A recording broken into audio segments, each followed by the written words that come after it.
তারা এই হোলি ল্যান্ডটাকে স্বাধীন করতে চায়। তারা মিশরের নীল নদ থেকে শুরু করে ইরাকের ইউফ্রেটিস পর্যন্ত পুরো জায়গাটাই দখল করতে চায়। আপনারা যদি মনে করেন গাজা দখল করার পর তাদের এই হামলা থেমে যাবে, আপনি ভুল করছেন। তারা ততক্ষণ পর্যন্ত ক্ষান্ত হবে না যতক্ষণ পর্যন্ত তারা হোলি ল্যান্ডটা দখল না করছে। এবং শেষ জামানায় যে বৃহত্তর মালহামা বা মহাযুদ্ধের কথা বলা হয়েছে, সেই যুদ্ধ হবে ইরাকের ইউফ্রেটিস নদীর সোনার পাহাড়কে কেন্দ্র করে। আস্তে আস্তে সময় সেদিকে এগিয়ে যাচ্ছে। তাহলে তাদের উদ্দেশ্যটা কি? তাদের উদ্দেশ্য হচ্ছে হোলি ল্যান্ডটাকে দখল করে সেখান থেকে তারা দাজ্জালের শাসন কায়েম করতে চায় সারা বিশ্বে। কারা চায়? জায়নিস্টরা চায়। এই ডটসগুলো যদি আপনি মিলাতে না পারেন এবং শুধু বাইরের চোখ দিয়ে আপনি দেখেন, ভিতরের চোখটাকে অন্ধ রাখেন, আপনি এই ওয়ার্ল্ডের জিও পলিটিক্স বুঝতে পারবেন না। শুধুমাত্র বাহ্যিক স্টাডি দিয়ে, বাহ্যিক জিও পলিটিক্স পড়াশোনা করে, বাহ্যিক ইকোনমিক্স পড়াশোনা করে আপনি এই ওয়ার্ল্ডের প্রকৃত জিও পলিটিক্সকে মেলাতে পারবেন না। অর্থাৎ সামনে আসছে দাজ্জালের শাসন, যেটা নবী সাল্লাল্লাহু আলাইহি ওয়াসাল্লাম ইরশাদ করেছেন যে মসিহুদ দাজ্জাল এই ইহুদিদেরকে নিয়েই এই বিশ্বকে শাসন করবে 40 দিন। কতদিন? 40 দিন। এবং তার প্রথম দিনটা হচ্ছে 1 বছরের সমান, দ্বিতীয় দিনটা হবে 1 মাসের সমান, এবং তৃতীয় দিনটা হবে 1 সপ্তাহের সমান। বাকি দিনগুলো হবে আমাদের দিনের মতোই। এই কথাটা আমাদের প্রিয় নবী মুহাম্মদ রাসূলুল্লাহ সাল্লাল্লাহু আলাইহি ওয়াসাল্লাম তার পবিত্র জবানে বলে গিয়েছেন বিধায় বিশ্ব এদিকে এগিয়ে যাচ্ছে। এরপরে কি হবে সেটাও প্রিয় নবী সাল্লাল্লাহু আলাইহি ওয়াসাল্লাম আমাদেরকে জানিয়ে গিয়েছেন। এইটা আমাদের আসার জায়গা। আমি যে শুরুতে বলেছিলাম যে আমাদের এই সমাবেশটায় আমাদের ফজিলত, আমাদের গুরুত্বটা বেশি তাদের চাইতে। আপনি জানেন এর সমাধান জিহাদ, আপনি যেতে পারছেন না। আপনি জানেন তার সমাধান হচ্ছে সামরিক আগ্রাসন, আপনি চালাতে পারবেন না। আপনি জানেন এর সমাধান হচ্ছে তাদের পুরো শক্তিটাকে, শেকড়টাকে কেটে ফেলা, আপনি এটা করতে পারছেন না, কারণ ভবিষ্যতের দিকে পৃথিবী এগিয়ে যাচ্ছে। এরপরের কথা আছে, নবী করিম সাল্লাল্লাহু আলাইহি ওয়াসাল্লাম বলেছেন এই দাজ্জালের শাসন চিরস্থায়ী হবে না। এটাই হচ্ছে আমাদের আসার জায়গা, এবং তরুণ প্রজন্মকে এটাই আমরা শেখাতে চাই, জানাতে চাই। এই দাজ্জালের শাসনটা চিরস্থায়ী হবে না। নবী সাল্লাল্লাহু আলাইহি ওয়াসাল্লাম বলেছেন দাজ্জাল এবং তার অনুসারীরা যখন বিশ্বকে শাসন করার দিকে এগিয়ে যাবে, আল্লাহ রাব্বুল আলামিন তাওহীদ পন্থীদের এই কালিমার পতাকার কাফেলা গঠন করবেন ইনশাআল্লাহ। এবং এই কাফেলার মধ্যেই থাকবে ইমামুল মাহদী ইনশাআল্লাহ আযজা ওয়া জাল্লা। এবং তিনি বলেছেন নবী সাল্লাল্লাহু আলাইহি ওয়াসাল্লাম ফালানি'মাল আমিরু আমিরুহা ওয়া লানি'মাল জাইশু যালিকাল জাইশ। কতই না উত্তম হবেন সেই আমির এবং কতই না উত্তম হবেন সেই সেনাবাহিনী। তোমরা যদি বরফের উপর সাঁতার কেটেও হয় তবুও সেই জাইশের মধ্যে যোগ দিও। এটা আমাদের সামনে আসতে যাচ্ছে। পৃথিবীর প্রত্যেকটা জায়গায় আপনি দেখবেন তাওহীদ পন্থীদের কাফেলা গঠন হবে, ইসলামী রাষ্ট্রগুলো দাঁড়িয়ে যাবে ইনশাআল্লাহ।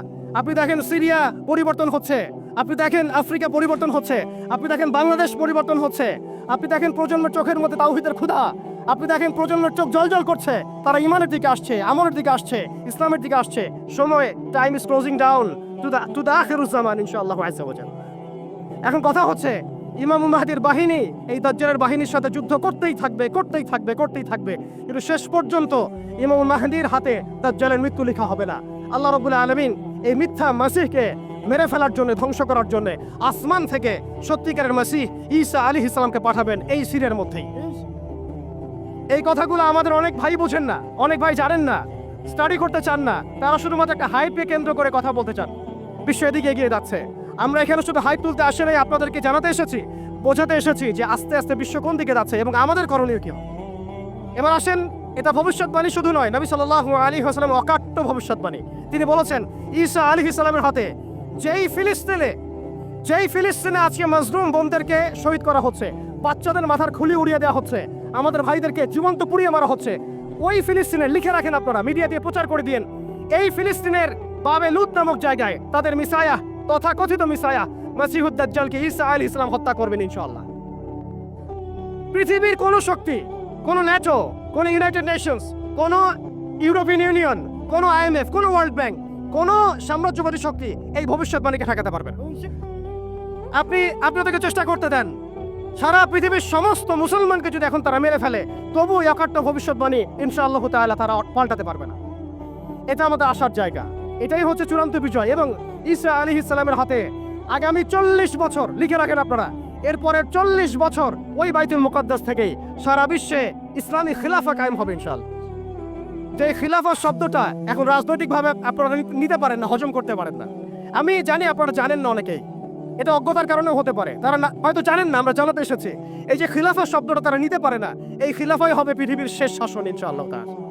এই খিলাফা দিয়ে বিশ্ব শুরু হয়েছিল, এই খিলাফা দিয়েই বিশ্ব শেষ হবে। ঈসা আলাইহিস সালাম 40 বছর ওই জেরুজালেম থেকেই এই বিশ্বকে শাসন করবেন ইনশাআল্লাহ তাআলা। এটা লেখা হয়ে গেছে কুদিয়াল আমর, এটা কেউ চেঞ্জ করতে পারবে না।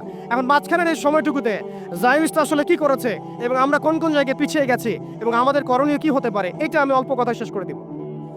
এক কথায় দেখুন, জায়নিস্ট মুভমেন্ট গঠন করার পরে তারা সর্বপ্রথম, ভালো করে খেয়াল করেন, তারা সর্বপ্রথম একটা ঐক্যবদ্ধ প্ল্যাটফর্ম এনেছে। আমরা দেখেন সারা বিশ্বে এখন পর্যন্ত মুসলিমরা একটা ঐক্যবদ্ধ প্ল্যাটফর্ম করতে পারি নাই। তারা ঐক্যবদ্ধ একটা প্ল্যাটফর্ম করেছে এবং সেই প্ল্যাটফর্মকে কেন্দ্র করে তারা সবার আগে খেলাফত ব্যবস্থাকে ধ্বংস করেছে। অটোম্যানদেরকে তারা পরাজিত করেছে। প্রথম বিশ্বযুদ্ধের সেই 1914 থেকে 18-এর মধ্যে তারা বাইতুল মুকাদ্দাসে প্রথম ফুঁকেছে এবং তাদের সহযোগী ছিল পশ্চিমা বিশ্ব এবং ব্রিটেন। আজকে আমরা ইসরায়েলের এগেনস্টে কথা বলি ঠিকই, কিন্তু পশ্চিমা বিশ্বের এগেনস্টে আমরা কথা বলতে পারি না। আমরা ব্রিটেনের এগেনস্টে কথা বলতে পারি না। আজকে আমরা ইসরায়েল বিরোধী কথা বলি ঠিকই, আমেরিকার এগেনস্টে আমরা কথা বলতে পারি না। আজকে আমরা তাদের পণ্য বয়কট নিয়ে কথা বলি, এটা দরকার আছে, কিন্তু তাদের আদর্শ দিয়ে আমাদের ব্যক্তি জীবন, পারিবারিক জীবন, সামাজিক জীবন, ইভেন রাজনৈতিক অর্থনৈতিক জীবন পর্যন্ত ঢেলে সাজানো হয়েছে, এইগুলো আমরা ছাড়তে পারি না। অতএব শুধু এক পেশা দৃষ্টিভঙ্গি দিয়ে আপনি সমস্যার সমাধান করতে পারবেন না। এই সমস্যা অনেক গভীর এবং এটা এত দেরি হয়ে গেছে। আমরা 100 বছর পরে এগুলো নিয়ে কথা বলছি। বিগত 100 বছর আগেই আমাদের এগুলো নিয়ে সচেতন হওয়া উচিত ছিল। এমন নয় যে তৎকালীন সময়কার ভাইরা সচেতন ছিলেন না বা তারা কাজ করেন নাই, করেছেন, কিন্তু এটাই পরীক্ষা, এটা আল্লাহ পাকের মহাপরিকল্পনা। এভাবেই আল্লাহ রাব্বুল আলামিন আমাদেরকে পরীক্ষা করছেন, আমরা হকের পথে থাকি না বাতিলের পথে থাকি। এরপরে এই জায়নিস্ট মুভমেন্ট গঠন করার পর, অটোমান এম্পায়ারটাকে ধ্বংস করার পরে একটা খিলাফা রাষ্ট্র থেকে আমাদেরকে 57টা বিচ্ছিন্ন ছোট ছোট রাষ্ট্র দেওয়া হয়েছে। অর্থাৎ কাঁটাতারের বেড়ার মধ্য দিয়ে আমাদেরকে ভাগ করে ফেলা হয়েছে। এখানকার লক্ষ কোটি যুবক যদি চায় যে আমরা ইসরায়েলকে যুদ্ধ করব, তারা যেতে পারবে না। সৌদি আরব থেকে চাইলে যেতে পারবে না, ইয়েমেন থেকে চাইলেও যেতে পারছে না, মিশর থেকে চাইলেও যেতে পারছে না, মালয়েশিয়া থেকে চাইলে যেতে পারছে না, তুরস্ক থেকে চাইলে যেতে পারছে না, পাকিস্তান, আফগানিস্তান থেকে চাইলেও অনেকে যেতে পারছেন না। কারণ একটাই, জাতীয়তাবাদ, জাতীয়তাবাদ এবং জাতীয়তাবাদ। আমরা একটা ধোকার মধ্যে আছি। ওরা আমাদেরকে 4টা গোলকধাঁধায় ফেলে রেখেছে। অটোম্যানদেরকে ধ্বংস করার পরে, খেলাফা ব্যবস্থা ধ্বংস করার পরে যারা আমাদেরকে 4টা দেবতা দিয়ে দিয়েছে। আমি শব্দটা দেবতা বললাম এই অর্থে, কারণ এই মন্ত্রগুলোর আমরা তন্ত্র মন্ত্রগুলোর পূজা করছি আমরা। ওই আইয়ামে জাহিলিয়াতে যেমন ছিল লাত, ওজ্জা, হবল আর মানাত, সেই আইয়ামে জাহিলিয়াতে যেমন ছিল লাত, ওজ্জা, হবল আর মানাত, ঠিক এইভাবে খেলাফত ব্যবস্থা ধ্বংস করার পরে তারা আমাদেরকে প্রথম দিয়েছে জাতীয়তাবাদ বা ন্যাশনালিজম। এর মধ্য দিয়ে আমাদেরকে বিভক্ত করে ফেলেছে তারা। আপনি চাইলেও তাদের সাথে আপনি যোগ দিতে পারবেন না, আপনি চাইলেও হামাসের ভাইদেরকে সাহায্য করতে পারবেন না, আপনি চাইলেও মাজলুমদের পাশে দাঁড়াতে পারছেন না, কারণ কাঁটাতারের বেড়া দিয়ে আপনাকে আটকে দেওয়া হয়েছে। এরপরে ওরা আমাদেরকে গিলিয়ে দিয়েছে ধর্মনিরপেক্ষতাবাদ। এই মতবাদ দিয়ে মানুষকে ধর্মীয় জীবনে ইসলামের মধ্যে সীমাবদ্ধ করা হয়েছে। রাজনৈতিক জীবন, অর্থনৈতিক জীবন, সামাজিক জীবন, শিক্ষা এবং সংস্কৃতির মধ্য থেকে ইসলামকে বিদায় ঘটানো হয়েছে। এটা হচ্ছে একটা কুফরি মতবাদ, শিরকি মতবাদ। এরপর দেওয়া হয়েছে আমাদেরকে কমিউনিজম। আমাদের অনেক ভাই এটা বুঝেন না, এটা একটা বৈশ্বিক পুঁজিবাদ। এর মধ্য দিয়ে আপনাকে সুদখোর বানানো হয়েছে এবং নাস্তিক বানানো হয়েছে, আল্লাহ থেকে আপনাকে সরিয়ে ফেলা হয়েছে। কালিমার পতাকা লা ইলাহা ইল্লাল্লাহ মুহাম্মাদুর রাসূলুল্লাহ থেকে আপনাকে সরায় দেওয়া হয়েছে। এরপরে একটা মতবাদ দেওয়া হয়েছে তথাকথিত গণতন্ত্র। এই গোলকধাঁধায় আমরা অনেকে পড়ে গেছি। এই তথাকথিত গণতন্ত্রগুলো, ধর্মনিরপেক্ষতাবাদ, জাতীয়তাবাদ, এই কমিউনিজম, এই সমস্যার হাল আপনাকে কখনোই দিবে না। এরা আপনাকে একটা গোলকধাঁধায় ফেলে রাখবে। এরা আপনাকে চারতন্ত্রের পূজায় লিপ্ত রেখেছে এবং এর মধ্য দিয়ে আপনাদেরকে ইন্টারনালি তারা ব্যস্ত রেখেছে। এক ভাই আরেক ভাইয়ের সাথে মারামারি করতে থাকবেন, একটা জাতিগত ঐক্য কখনো আপনি করতে পারবেন না। এই মন্ত্রগুলো দিয়ে আমাদেরকে বিভক্ত করে দেওয়ার পরে তারা ব্যাংকিং ব্যবস্থার নিয়ন্ত্রণ নিয়েছে, ওয়ার্ল্ড ব্যাংকের মধ্য দিয়ে, IMF এর মধ্য দিয়ে, ইত্যাদি ব্যবস্থার মধ্য দিয়ে, ফেডারেল রিজার্ভ ব্যাংকের মধ্য দিয়ে। শুধু তাই নয়, তারা আমাদের গোল্ড কয়েন, গোল্ড দিনার, সিলভার দিরহামকে উঠিয়ে দিয়েছে, দিয়ে আমাদেরকে কাগজের টাকা দিয়েছে, যার মধ্যে ইন্টারেন্সিক কোনো ভ্যালু নাই। এটা অরিজিনাল কোনো সম্পত্তি না। এরপরে তারা আমাদেরকে কান্ট্রিতে তো বিভক্ত করেছেই, তন্ত্রমন্ত্র গিলিয়েছেই, ব্যাংকিং ব্যবস্থা তো দখল করেছেই, ইউনাইটেড নেশনসও গঠন করেছে, সমস্ত বড় বড় মিডিয়াগুলো তার হাতের কবজার মধ্যে নিয়ে এসেছে। আপনি খেয়াল করে দেখেন, পুরো বিশ্বে মিডিয়া দিয়ে তারা যুদ্ধ চালিয়েছে এবং পুরো বিশ্বে মিডিয়া দিয়েই তারা মুসলমানদেরকে জঙ্গি সন্ত্রাসী বানিয়েছে। পুরো বিশ্বে বড় বড় মিডিয়াগুলোর মধ্য দিয়ে তারা মুসলমানদেরকে জঙ্গি এবং সন্ত্রাসী বানিয়েছে। এটা সত্য কথা, সবাই জানি এগুলো। আমরা সত্যের পথে দাঁড়াই, এখনো সময় আছে, আল্লাহ পাক আমাদেরকে বোঝার তৌফিক দান করেন। এরপর তারা প্রযুক্তিগত নিয়ন্ত্রণ নিয়েছে। আপনি দেখেন AI সিস্টেমের মধ্য দিয়ে ঘরে বসে কিবোর্ডের একটা ক্লিপের মধ্য দিয়ে দূর থেকে একটা মানুষকে বোম মেরে উড়িয়ে দিচ্ছে। আপনি এটাকে কিভাবে নিচ্ছেন? এরা প্রযুক্তিগত উৎকর্ষের দিকে এতদূর চলে গিয়েছে যে ঘরে বসে তারা যে কোনো মানুষকে হত্যা করার এখতিয়ার নিয়ে নিয়েছে। সমস্ত মুসলিমদের ডেটা, সমস্ত মুসলিমদের তথ্য, সমস্ত মুসলিম কান্ট্রির ইন্টারনাল যে অ্যাক্সেসগুলো, এই সমস্ত কিছু তাদের নখদর্পণে চলে আসছে শুধুমাত্র প্রযুক্তিগত উৎকর্ষের মধ্য দিয়ে। শুধু তাই নয়, ব্যাংকিং সিস্টেম, প্রযুক্তিগত উৎকর্ষ, মিডিয়া ছাড়াও তারা শিল্প, সংস্কৃতি এবং আদর্শগত দিক থেকে আমাদেরকে তাদের দাস বানিয়ে দিয়েছে। এইভাবে আস্তে আস্তে আস্তে আস্তে, একদিনে নয় ভাই, প্রিয় ভাইয়েরা, তাওহীদি জনতা, একদিনে নয়, বিগত প্রায় 100 বছর তারা এইভাবে মুসলিমদেরকে দমন পীড়নের মধ্য দিয়ে, একটা বড় মাস্টার প্ল্যানের মধ্য দিয়ে শুধুমাত্র একটা কাজই করে যাচ্ছে, তারা মাসিহুদ দাজ্জালের আগমনের জন্য এই পবিত্র ভূমির জায়গাটাকে উন্মুক্ত করছে। এর বেশি আর কিচ্ছু না, এর বেশি আর কিচ্ছু না। আপনি যত কিছুই Milan, dot Milan, United Nations Milan, European union Milan, ওদের প্রযুক্তিগত উন্নয়ন মিলান, মানুষ চাঁদে যাচ্ছে, মঙ্গলে যাবে, ঠিক আছে, গণতন্ত্র কায়েম হবে, ইত্যাদি ইত্যাদি, ইলেকশন হবে, যা কিছু আপনি মিলান, আখিরুজ জামানের কনক্লুশন এখানে গিয়ে মিলবে। অতএব আমাদের সবাইকে আমাদের ভিতরে চোখটাকে উন্মুক্ত করতে হবে। এই সময়টুকুর মধ্যে আমরা এই গোলকধাঁধার মধ্যে পড়ে গেছে, এটা আমাদের পরীক্ষা। এর মধ্যে শুধু 100 বছরে একবার দুইবার নয়, দফায় দফায় আমরা ক্যালকুলেশন করেছি, প্রায় 300 থেকে 400টা জেনোসাইড তারা ঘটিয়েছে এই গাজার মধ্যে, এই রাফার মধ্যে, এই ফিলিস্তিনের মধ্যে, এই বাইতুল মুকাদ্দাসের আশেপাশের জায়গাগুলোর মধ্যে। বিশ্ব মিডিয়া নীরব। আপনি বলেন, অনেস্টলি বলেন, তাদেরকে সহযোগিতা করেছে কারা? পশ্চিমারা। তাদেরকে অস্ত্র দিয়েছে কারা? ব্রিটেন। তাদেরকে সামরিক সহযোগিতা কে দিয়েছে? এই আমেরিকা। তাদেরকে ব্যাংকিং সিস্টেম কে দিয়েছে? এই পশ্চিমারাই। তাদেরকে মারণাস্ত্র তুলে দিয়েছে কারা? শিশুদেরকে বন্দি করার এখতিয়ার কারা দিয়েছে? তাদেরকে কারা এইভাবে শক্তিশালী করেছে? উত্তর এক কথায় আসবে, পশ্চিমারা, পশ্চিমা বিশ্ব, আমেরিকান রেজিম এবং এই জায়নিস্ট মুভমেন্ট। অতএব আপনাকে আমাকে সতর্ক হতে হবে, আমরা শুধুমাত্র যেন ইসরায়েলকে আমাদের শত্রু হিসেবে চিহ্নিত না করি, বরং ইসরায়েলের সাথে যারাই হাত মিলিয়েছে এবং যারাই তাকে বন্ধুরূপে গ্রহণ করেছে, এই শত্রুদেরকেও আমাদেরকে শত্রু হিসেবে চিহ্নিত করতে হবে। একটা কথা স্পষ্ট করে জেনে রাখবেন, আপনার শত্রু এবং আপনার শত্রুর বন্ধু আমার শত্রু। আমাদের শত্রু যেমন আমাদের শত্রু, ঠিক আমাদের শত্রুর বন্ধু আমাদের শত্রু। আপনাদেরকে আরো একটা কম সম্পর্কে সতর্ক করে রাখি, যেই কম তাদের সাথে হাত মিলিয়েছে এবং আমরা দেখতে পাচ্ছি যে তারাও সেখানে সৈন্য পাঠিয়েছে এবং তারা গর্ব করে বলছে যে আমাদের 6,500 সৈন্য সেখানে যুদ্ধ করছে। আমি এটা বলতে চাই নাই, কিন্তু আমি আপনাকে বলতে বাধ্য হলাম।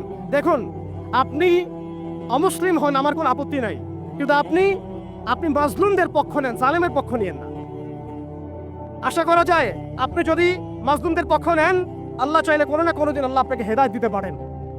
আপনাকে স্পষ্ট করে কথা বলা শিখতে হবে। আল্লাহ রাব্বুল আলামিন বলেছেন, লাতাজিদান্না আশাদ্দান নাস আদাওয়াতান লিল্লাযিনা আমানুল ইয়াহুদ ওয়াল্লাযিনা আশরাকু। এর আগের আয়াতে শুনেছেন ইহুদি এবং নাসারা একে অপরের বন্ধু। এই আয়াতে সূরা মাইদার এই 82 নম্বর আয়াতে আল্লাহ পাক বলেছেন যে আরো একটা কওম আছে, যেই কওম মুসলিমদের সাথে সবচেয়ে বেশি শত্রুতা পোষণ করে।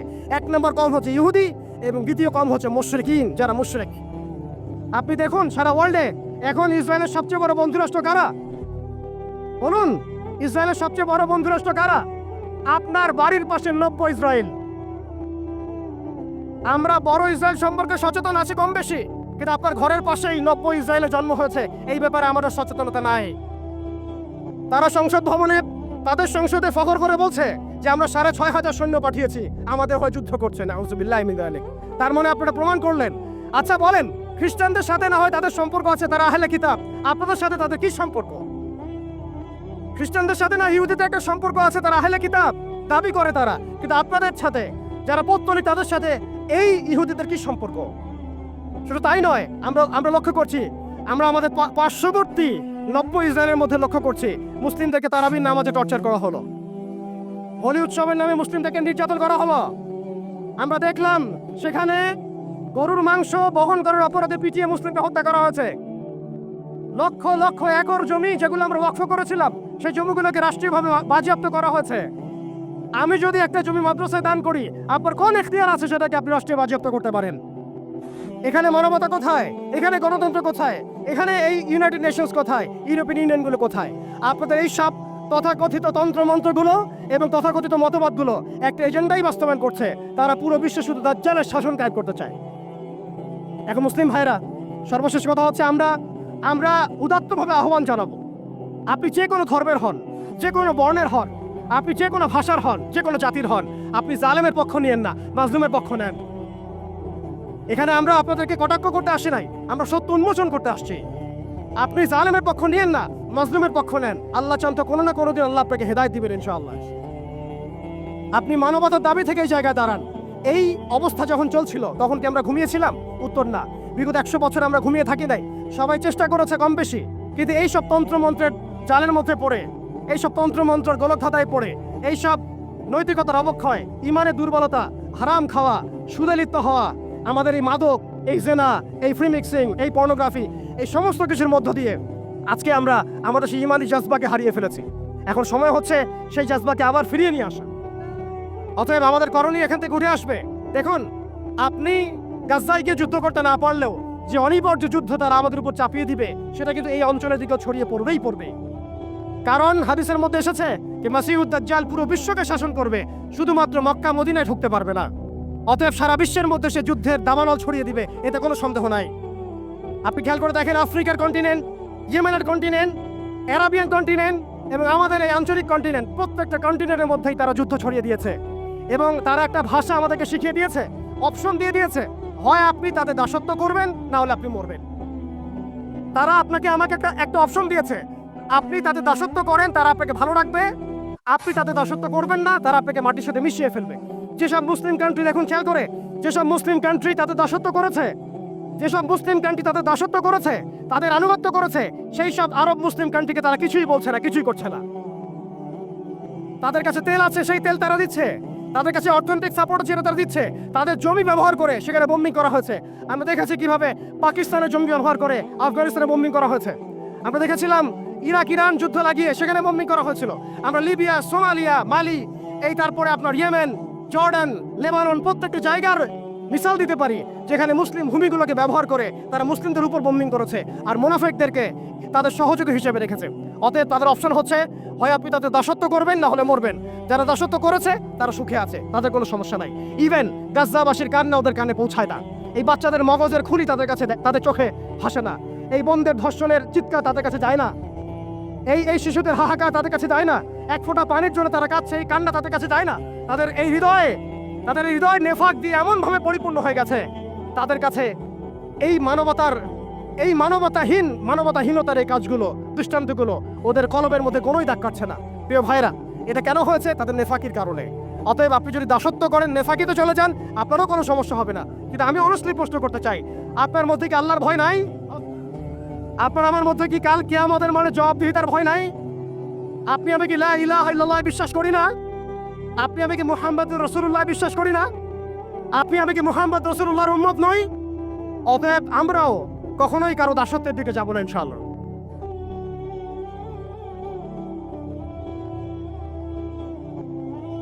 আমরাও ইনশাআল্লাহ তাআলা পশ্চিমকালে এই জায়নিস্ট মুভমেন্টের, এই পশ্চিমাদের, এই দাজ্জালের অনুসারীদের দাসত্বের মধ্যে কখনো যাব না ইনশাআল্লাহ। তারা আমাদেরকে অপশন দিয়েছে, হয় দাসত্ব করো, না হলে মরো। আমরাও বলে দিব, আমরা ইনশাআল্লাহ তাআলা শহীদ হয়ে যাব, তবু তোমাদের দাসত্ব করবো না ইনশাআল্লাহ।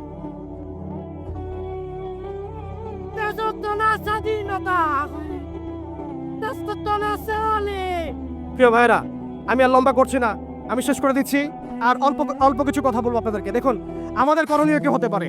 আমাদের প্রথম করণীয় হচ্ছে ভাই, আপনার আমার সচেতনতা তৈরি করা। আপনি আমি এখনো ঘুমাচ্ছি। তারা বিশ্বকে গ্রাস করার ষড়যন্ত্র করেছে বিগত 200 বছর থেকে। আমরা ঘুমিয়ে আছি।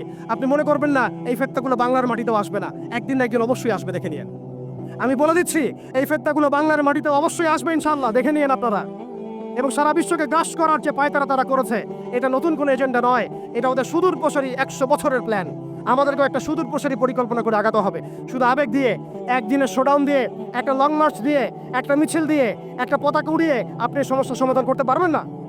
সবার আগে আমাদেরকে সচেতন হতে হবে, হীনমন্যতা ত্যাগ করতে হবে, নবী সাল্লাল্লাহু আলাইহি ওয়াসাল্লামের সেই ভবিষ্যৎবাণীর দিকে চোখ রাখতে হবে, এবং সামনে যে মুসলিমদের হাতে বিশ্ব আসবে, এই ইস্তেকামাত আপনার কলবের মধ্যে বদ্ধমূল থাকতে হবে।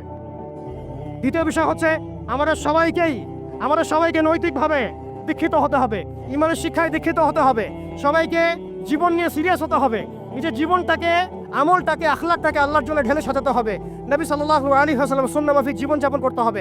এর সাথে আমাদের রাষ্ট্র ব্যবস্থায় যারা আছেন, সরকারে যারা আছেন, প্রশাসনে যারা আছেন, সমস্ত ভাইদেরকে মহব্বতের সাথে দাওয়াত দিতে হবে। ইনশাআল্লাহ এই মানুষগুলোর মধ্যে থেকে দেখবেন আগামীর খালিদ বের হয়ে আসছে, এই মানুষগুলোর মধ্যে আগামীর ওমর বের হয়ে আসবে ইনশাআল্লাহ। আমাদের পুলিশ ভাইদেরকে, আনসারদেরকে, বিজিবিকে, সেনাবাহিনীকে, আমাদের ঊর্ধ্বতন কর্তৃপক্ষকে, এমনকি এমপি মন্ত্রী সবাইকেই এই বিশ্বের বর্তমান প্রেক্ষাপট সহ ভবিষ্যৎ এবং বাস্তবতাটাকে বোঝাতে হবে, দাওয়াতটাকে আমভাবে প্রচার করতে হবে। একই সাথে আমাদের দেশের মধ্যে যত ইসলামিক দল আছে, যত ইসলাম ভাবাপন্থী ইসলামিক মনোভাব সম্পন্ন মানুষ আছে, তাদের সবার মধ্যে একটা ঐক্যবদ্ধ প্ল্যাটফর্ম নিয়ে আসতে হবে। এখানেও যদি আপনি সাম্প্রদায়িক হয়ে যান, আপনি আগামীতে বাংলাদেশের কনফ্লিক্টে এড়াতে পারবেন না। আমরা সেই যুদ্ধে জিততে পারবো না। আমাদের অনৈক্যই হচ্ছে আমাদের সবচেয়ে বড় দুর্বলতা। এই অনৈক্যটাকে আমাদেরকে দূর করতে হবে। আল্লাহ পাক তৌফিক দান করেন। আমরা সর্বমহলে দাওয়াতের কাজ করব, সবাইকে আমভাবে দাওয়াত দিব, সারা বিশ্বের বর্তমান অবস্থা বুঝাবো, ভবিষ্যৎটা বুঝাবো এবং বাস্তবতাটাকে বুঝাবো ইনশাআল্লাহ। একই সাথে আমরা ঐক্যবদ্ধ হয়ে যাব, জীবন নিয়ে সিরিয়াস হয়ে যাব। আমরা আমাদের জায়গা থেকে যা পারি, যার যা সামর্থ্য আছে, বলতে পারলে বলবেন, লিখতে পারলে লিখবেন, অর্থনৈতিক সহযোগিতা করতে পারলে সেটা করবেন। আপনি যদি ভালো স্কলার হন, আপনি ইলম দিয়ে খেদমত করবেন। আপনি পলিটিক্যাল লিডার হলে আপনি পলিটিক্স দিয়ে খেদমত করবেন। ইকোনমিস্ট হলে ইকোনমি দিয়ে খেদমত করবেন। আপনার মধ্যে প্রযুক্তিগত যদি উৎকর্ষ থাকে, সেটা দিয়ে আপনি উম্মাকে খেদমত করেন। যার মধ্যে আল্লাহ পাক যা দিয়েছেন তাই দিয়ে আমাদেরকে এই যুদ্ধে শরীক হতে হবে ইনশাআল্লাহ। মনে রাখবেন, মনে রাখবেন, জিহাদ শুধুমাত্র একটা আবেগের নাম নয়। জিহাদ হচ্ছে একটা পরিকল্পিত পদক্ষেপ। আপনি খেয়াল করে দেখেন, আজকে আমরা এই জায়গায় চলে আসছি শুধুমাত্র একমুখী। তাদের সামরিক আগ্রাসনের ভিত্তিতে নয়। আমাদের সেনাবাহিনী কম নাই, আমাদের জমি কম নাই, আমাদের দেশ কম নাই, আমাদেরও প্রযুক্তি কম নাই। তাহলে আমরা এই পর্যায়ে কেন আসলাম? উত্তরগুলো আপনি খুঁজে বের করেন, উত্তরগুলো খুঁজে বের করেন। আমাদেরও সেনাবাহিনী আছে, আমাদেরও রাষ্ট্র আছে, আমাদেরও জনবল আছে, আমাদের 200 কোটি মুসলমান আছে, আমাদের অর্থ ব্যবস্থা আছে, আমাদেরকে আল্লাহ পাক জমিন দিয়েছেন। কি দেন নাই আল্লাহ রাব্বুল আলামিন আমাদেরকে? তারপরে কেন এই জায়গায়? এর উত্তর আপনি খুঁজে বের করেন। উত্তর হচ্ছে একটাই, উত্তর একটাই। আল্লাহ পাক কোরআনে বলেছেন, ইন তানসুরুল্লাহ ইয়ানসুরুকুম। ভালো করে শুনেন, সূরা মুহাম্মদ পড়ে দেখবেন, ইন তানসুরুল্লাহ ইয়ানসুরুকুম। তোমরা যদি আল্লাহকে সাহায্য করো, তবেই আল্লাহ তোমাদেরকে সাহায্য করবেন। আমরা সবাই ব্যক্তি পূজায় লিপ্ত হয়েছি, দুনিয়া পূজায় লিপ্ত হয়েছি। আমরা সবাই দুনিয়াদারি নিয়ে ব্যস্ত হয়ে গেছি। আর যখন আমাদের ভাইরা মারা যাচ্ছে, তখন আমরা মায়া কান্না দেখাচ্ছি। এইসব ভণ্ডামি দিয়ে জিহাদ হবে না, এইসব ভণ্ডামি দিয়ে বাইতুল মুকাদ্দাস বিজয় হবে না। আল্লাহর কাছে ফিরে আসেন, পরিপূর্ণ দ্বীনে দীক্ষিত হন। ইন তানসুরুল্লাহ ইয়ানসুরকুম। তোমরা আল্লাহকে সাহায্য করো, অর্থাৎ তোমরা আল্লাহর দ্বীনকে সাহায্য করো, আল্লাহ তোমাদেরকে সাহায্য করবেন। ওয়া ইউসাব্বিত আকদামাকুম। তোমাদের পা আল্লাহ পাক শক্ত করে দিবেন। আল্লাহ সতর্ক করেছেন, ওয়া ইন তাতাওয়াল্লাউ। তোমরা যদি মুখ ফিরাই নাও, আল্লাহ থেকে তোমরা যদি মুখ ফিরাই নাও, ইস্তাবদিল কওমান গায়রাকুম। আল্লাহ পাক তোমাদেরকে সরাই দিয়ে নতুন কওমকে নিয়ে আসবেন। সুম্মা লা ইয়াকুনু আমসালাকুম। তারা তোমাদের মতো অপদার্থ হবে না। এটা আল্লাহ পাকের দ্ব্যর্থহীন ঘোষণা। অতএব পরিপূর্ণ ইসলামে দীক্ষিত হতে হবে, আমরা সবাইকে ইসলামে ফিরে আসতে হবে, উলামায়ে কেরামের সাথে সম্পর্ক রাখা এবং একই সাথে জাতিগত একটা ঐক্য গঠন করা। জাতিগত ঐক্য গঠন করে একটা শরিয়া রাষ্ট্র কায়েম করে, একটা পরিপূর্ণ ইসলামী রাষ্ট্র কায়েম করে, নবী সাল্লাল্লাহু আলাইহি ওয়াসাল্লামের সুন্নত অনুযায়ী একটা মদিনা রাষ্ট্র কায়েম করে আপনি আন্তর্জাতিক মহলে চাপ দিতে পারবেন ইনশাআল্লাহ। আর যদি সেটা না হয়, আর যদি আমাদের রাষ্ট্র ব্যবস্থা, সরকার ব্যবস্থা, প্রশাসন এগুলোর ধার না ধরেন, তাহলে আমি বলে দিচ্ছি, আপনারা লিখে রাখেন, আজকে গাজাবাসীর যে অবস্থা হয়েছে, আজকে ইরাক, সিরিয়া, লেবানন, জর্ডান এগুলোর যে অবস্থা হয়েছে, আমাদেরও যে সেই অবস্থা হবে না, এর কোনো গ্যারান্টি নাই। মিয়ানমার আমাদের উপর যেভাবে রোহিঙ্গাদেরকে চাপিয়ে দিয়েছে, আমি কোথায় যাব? আমাদের উপর যদি এরকম অবস্থা চাপিয়ে দেওয়া হয়, আপনাকে আমাকে কি ভুটান জায়গা দিবে? আপনাকে আমাকে নেপাল জায়গা দিবে? আপনাকে আমাকে কি মায়ানমার জায়গা দিবে? আপনাকে আমাকে কি ভারত জায়গা দিবে? আপনাকে আমাকে কি পাকিস্তানও জায়গা দিবে? অতএব আমাদের এই জমিনে, আমাদের এই সংগ্রাম, আমাদের এই জিহাদ আমাদেরকেই করতে হবে, আমাদের ইসলাহ আমাদেরকেই করতে হবে, আমাদের ভবিষ্যৎ আমাদেরকেই করতে হবে। আল্লাহ পাক বোঝার তৌফিক দান করেন। বাংলাদেশের এই অবস্থায় এখন একটা ইসলামী রাষ্ট্র গঠনের কোনো বিকল্প নাই। আমি চাইলে লক্ষ কোটি মুসলমানকে সেখানে চাপ প্রয়োগ করে পাঠাতে পারতাম যদি আমাদের ইসলামী রাষ্ট্র থাকতো। আমাদের যদি একটা ইসলামী রাষ্ট্র থাকতো, তাহলে ওরা যেভাবে ইউনাইটেড নেশনস গঠন করেছে, এইভাবে আমরাও ইউনাইটেড মুসলিম নেশন গঠন করতে পারতাম। আমরা সেটা পারছি না। তারা যেভাবে ইউনাইটেড নেশনস গঠন করে সারা বিশ্বে মুসলিমদেরকে চাপ দিচ্ছে, ট্রাম্প কি বলছে আপনারা সবাই দেখছেন, মিডিয়া ভাই সবাই আছেন, স্পষ্ট ঘোষণা দিচ্ছে ওরা এখান থেকে বের হয়ে যাক, আমরা সেখানে বসতি স্থাপন করব। এটা কি মগের মূল্যক? ওরা কেন সেখান থেকে বের হয়ে যাবে? এই গাজাবাসীরাই এই পৃথিবীর সবচেয়ে স্বাধীন মানুষ। তারা মৃত হয়েও তারা জীবিত, তারা সেখানে বোমের খোরাক হয়েও তারা সেখানে সম্মানিত। ইতিহাস তাদেরকে সম্মানের সাথে স্মরণ রাখবে ইনশাআল্লাহ, এবং জান্নাত এইসব শহীদ ভাইদেরকে দিয়ে ভরে যাবে ইনশাআল্লাহ। হতভাগা তো আমরা দাসত্বের মধ্যে পড়েছি, মুনাফিকের মধ্যে পড়েছি, আমরা কিছু করতে পারছি না। দুঃখ তো আমাদের, দুর্দশা আমাদের। আমরা কালকে আমাদের মাঠে আল্লাহর সামনে কি জবাব দিব, এর ঠিক ঠিকানা আমাদের নাই। এই জন্য আমি শুরুতে বলেছিলাম, ক্ষতির মধ্যে আমরা আছি, তারা নাই। আমরা যে পরিমাণ ক্ষতির মধ্যে আছি, সেই পরিমাণ ক্ষতিতে তারা নাই। তারা হাসতে হাসতে জান্নাতে চলে যাচ্ছে ইনশাআল্লাহ, এবং এরপরে তাদের বিজয় আসবে ইনশাআল্লাহ আযজা ওয়া জাল্লা। অতএব একটা ইসলামিক রাষ্ট্রের দিকে আমাদেরকে যেতে হবে, ইউনাইটেড মুসলিম নেশন গঠন করতে হবে। ন্যাটোর বিকল্প চাই আমাদের। ন্যাটোর বিকল্প বাহিনী গঠন করতে হবে আমাদেরকে IMF এর এগেইনস্টে আমাদের ব্যাংকিং সিস্টেম তৈরি করতে হবে, ওদের ওয়ার্ল্ড ব্যাংকের এগেইনস্টে ওয়ার্ল্ড মুসলিম ব্যাংক তৈরি করতে হবে, ওদের প্রযুক্তিগুলোর বিরুদ্ধে আমাদেরকে প্রযুক্তি তৈরি করতে হবে, ওদের মিডিয়ার এগেইনস্টে আমাদের এই ভাইদেরকে মিডিয়ার মধ্যে ঝাঁপিয়ে পড়তে হবে। আপনারা সবাই সব মিডিয়াগুলোকে ইসলামী মিডিয়া বানায় ফেলেন, ওরা আপনাদেরকে জুজুর ভয় দেখায়, সত্য থেকে পিছিয়ে ফেলে। আপনাদেরকে ভয় করবেন না, আল্লাহকে ভয় করেন। ওয়ালা তাখাফুহুম ইত্তাকুল্লাহ, আল্লাহকে ভয় করেন, তাদেরকে ভয় করবেন না। আল্লাহ রাব্বুল আলামিন আমরা সবাইকে যেন ঈমানদার হওয়ার তৌফিক দান করেন। এইভাবে যখন আমরা একটা ঐক্যবদ্ধ শক্তি হতে পারবো ইনশাআল্লাহ, দেখবেন আজ হোক কার হোক আমরা সেই মোবারক জাইশে অবশ্যই যোগ দিব, যেই জাইশ ইনশাআল্লাহ বাইতুল মুকাদ্দাসকে মুক্ত করবে, স্বাধীন করবে, বিজয় ছিনিয়ে আনবে ইনশাআল্লাহ। এই বিষয়ে মনের মধ্যে কোনো রকম হীনমন্যতা রাখবেন না, কোনো প্রকার সংশয় রাখবেন না যে আগামীতে অবশ্যই সেই বাইতুল মুকাদ্দাস থেকে কালিমা লা ইলাহা ইল্লাল্লাহ মুহাম্মাদুর রাসূলুল্লাহর এই পতাকাই উড়বে ইনশাআল্লাহ তাআলা। তারা এই পতাকাগুলোকে সরিয়ে ফেলতে চায়, তারা জাতীয়তাবাদের আদলে এই বিশ্বকে সাজাতে চায়, কিন্তু আল্লাহর রাসূল সাল্লাল্লাহু আলাইহি ওয়াসাল্লাম বলেছেন এমন একটা কাঁচা বাড়ি, একটা পাকা বাড়ি বাদ থাকবে না যেই বাড়িতে কালিমা লা ইলাহা ইল্লাল্লাহ মুহাম্মাদুর রাসূলুল্লাহর পতাকা উড়বে না। এটা নবী সাল্লাল্লাহু আলাইহি ওয়াসাল্লামের ভবিষ্যৎবাণী। আল্লাহ পাক আমাদের সবাইকে সেই মকবুল কাফেলায় শরীক হওয়ার তৌফিক দান করেন, আমাদেরকে আল্লাহ পাক ইসলাহ দান করেন, আমাদেরকে আল্লাহ পাক সেই হারানো সম্মান আবার ফিরায় দেন। আমরা সবাইকে আল্লাহ পাক আবারও সেই ঈমানদীপ্ত প্রজন্ম তৈরি করার তৌফিক দান করেন। আল্লাহ পাক আমাদের সরকারকে শক্তিশালী করেন, একটা ইসলামী রাষ্ট্র গঠন করার তৌফিক দান করেন। আল্লাহ পাক আমাদের সবাইকে প্রযুক্তিগত উন্নয়ন দান করেন, অর্থনৈতিক উন্নয়ন দান করেন, মিডিয়ার উন্নয়ন দান করেন। আল্লাহ পাক আমাদেরকে স্বতন্ত্র ব্যাংকিং সিস্টেম দান করেন, স্বতন্ত্র সামরিক বাহিনী গঠন করার তৌফিক দান করেন। এবং আরেকটা পয়েন্ট হচ্ছে যে আমাদেরকে অস্ত্র শস্ত্রে সুসজ্জিত হতে হবে। জিহাদ একটা বড় বিষয়, আমাদের সবাইকে অস্ত্র শস্ত্রে সজ্জিত হতে হবে প্রত্যেক মুসলিম কান্ট্রিকে। আমি এখানে ব্যক্তিগতভাবে বলি নাই, আমি বলেছি প্রত্যেক মুসলিম কান্ট্রিকেই সামরিক দিক থেকে এতটা শক্তিশালী হতে হবে যাতে ওরা আমাদেরকে চোখ রাগাতে না পারে, বরং আমরাই এমনভাবে চোখ রাগামো যেন ওরা এই বিশ্বের মানচিত্র থেকে মুছে যায়। কিম জং উনের মতো একজন মানুষ যিনি উত্তর কোরিয়ার মতো ছোট্ট একটা রাষ্ট্রকে আজকে নিউক্লিয়ার রাষ্ট্রে পরিণত করেছেন, আমাদেরকে সেই সক্ষমতা ছিল না, আমাদেরকে সেই প্রতিভা ছিল না, আমাদেরকে সেই জনবল ছিল না। অতএব প্রত্যেক মুসলিম কান্ট্রিকেই নিউক্লিয়ার ওয়েপন্স তৈরির দিকে যেতে হবে, মিসাইল তৈরির দিকে যেতে হবে, প্রযুক্তিগত উন্নয়নের দিকে যেতে হবে, ঐক্যবদ্ধ প্ল্যাটফর্মের দিকে যেতে হবে। একসাথে সবাই মিলে আমরা যখন এই সমস্যার সমাধানে হাত লাগাবো, কাঁধে কাঁধ মেলাবো, দেখবেন এই ছোট্ট ইহুদি রাষ্ট্র কিছুই করতে পারবে না, পশ্চিমা বিশ্ব কিছুই করতে পারবে না, এমনকি পুরো দাজ্জালের বাহিনী মিলেও এই বিশ্বে ইসলামের বিজয় ঠেকাতে পারবে না ইনশাআল্লাহ। আমি আজকে আপনাদের সামনে শুধুমাত্র কিছু আবেগী কথাবার্তা বলতে আসি নাই, আমি কিছু প্র্যাকটিক্যাল কথা বলতে এসেছিলাম। জানি না কতটুকু বোঝাতে পেরেছি। এই বিশ্ব তার ফিউচারের দিকে এগিয়ে যাচ্ছে, এটা কোনো কাকতালীয় বিষয় নয়। সারা বিশ্বে যা হচ্ছে এই ব্যাপারে আমাদেরকে পড়াশোনা করতে হবে, আমাদের সচেতন হতে হবে, আমাদেরকে দাওয়াতের মেহনত বাড়াতে হবে। এমন কিছু ইভেন্ট আমাদের সামনে আল্লাহ পাক দেন, ইস্যু দেন, যে ইস্যুগুলোতে আমরা ঐক্যবদ্ধ হতে পারি। ফিলিস্তিন ইস্যু হচ্ছে তার মধ্যে অন্যতম একটা সেরা ইস্যু।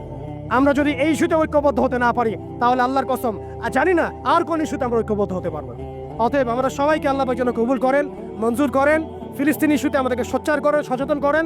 আমরা সবাই বলবো, লিখবো, কথা বলবো, সরকারকে চাপ প্রয়োগ করবো, সরকারকে অনুরোধ করব তারা যেন বিশ্ব মিডিয়াতে, বিশ্ব মানচিত্রে, বিশ্ব প্ল্যাটফর্মগুলোতে একটা বলিষ্ঠ ভূমিকা রাখেন যে হ্যাঁ আমরা বাংলাদেশের মুসলিমরা, বাঙালি মুসলিমরা আমরা সেই ভাইদের সাথে আছি। ইনশাআল্লাহ তাআলা অচিরেই আমরা আমাদের দেশকে ইসলামী আদলে গড়ে তুলবো ইনশাআল্লাহ তাআলা, এবং আমাদের এই তরুণ প্রজন্মকে প্রশিক্ষিত করবো ইনশাআল্লাহ। আমরা একটা সামগ্রিক জিহাদের দিকে যাবো ইনশাআল্লাহ।